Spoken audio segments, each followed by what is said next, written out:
Did you always have this knowledge of heart health awareness when you were going through your situation with your father, or was it something that you came along because of that situation? Before my dad had his heart attack and stroke, I was involved with American Heart Association, but not to this extent. I would volunteer in my community, of course, give back to the community. But when that happened, it's really kind of when I took the dive in and I really started to see how it affected not only me, but the neighbor down the street, my best friend who passed away, their families. And that's what really made me get into it and say, you know what? I have the power to change this. I don't know how. I didn't know how. I didn't know what I was going to do. I just started looking into the opportunities that were out there.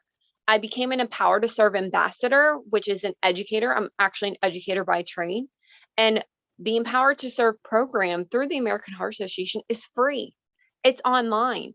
And what that affords me is the knowledge to help pass on some of this information to you, yourself, and others. What can they do, or what should you be eating? I'm not a nutritionist, I'm not a doctor, but I have a network of people who are. They can be like, you know what, let me hook you up with my friend. Let's talk with her. Let's get him in there. Let's get my, person down the street involved. And the other thing is, I think that I have tenacity.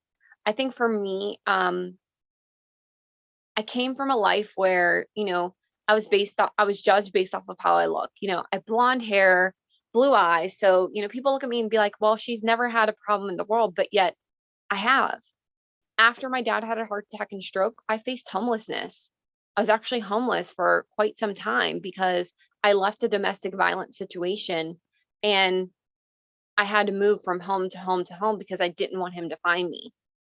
I went through and took back my life because of that. I was, very down. I felt very low of myself. I had no confidence after I left that. And at the same time, I was a very young mother. I had a son when I was 19 years old, and I took back my life. I chose not to give up. I chose to thank God for the second opportunity that I was given to live my life. And I realized that I have a mouth and I have this voice and I have a way that I can help someone.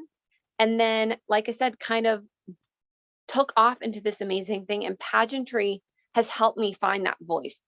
It's helped me love myself. It's helped me gain opportunities that I never thought I would be able to get to.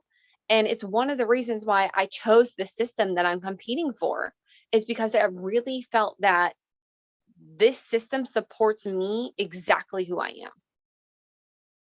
And I love that you mentioned that because it's like full circle. We started off a small banter about misconceptions and people maybe looking at you, looking at me, and thinking one thing when it's totally the opposite. And you're right. There's some people that would look at you and say, she looks like she's had to worry about nothing in her life. And here you are.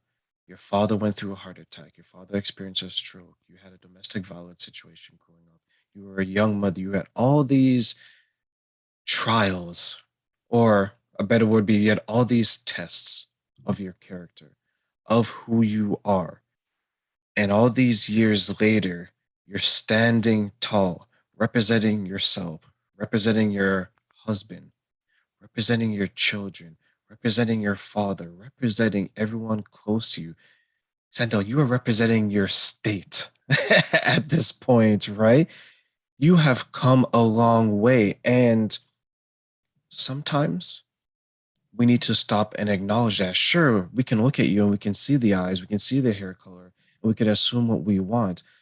But I think what a lot of us need to start doing is we need to open our hearts more, open our ears even more, and close our mouth and just listen to the person and who they are.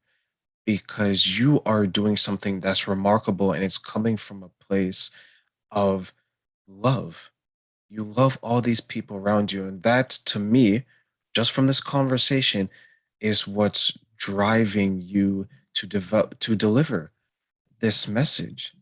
And when you go from state to state, when you look up all these things, when you connect with all these people, when you open up your network to everyone, at the core of that, how much is it being created from the love that you have from all the people that I mentioned? Oh, a lot of it is from that core, but more importantly, it's because I know I went through some challenges, but what I went through is a fraction of what some of the other families and some of the other people that I help. I mentioned to you earlier that 1 out of 3 women are affected by heart disease. Most of those women are African American or Latina descent because of the access to affordability to healthcare, because of the access to healthy foods, because of beyond scopes of practices that we could have a whole other show about. And for me to come in and be able to say, you know what? Let me try to help. Let me try to help this number because it has directly impacted me. It has directly impacted the people that I'm surrounded by, people that I don't even know that have then reached out to me and said, my dad died from a heart attack. Thank you for talking about this. Or my family member died from a heart attack. Thank you for talking about this. That's why I'm doing this.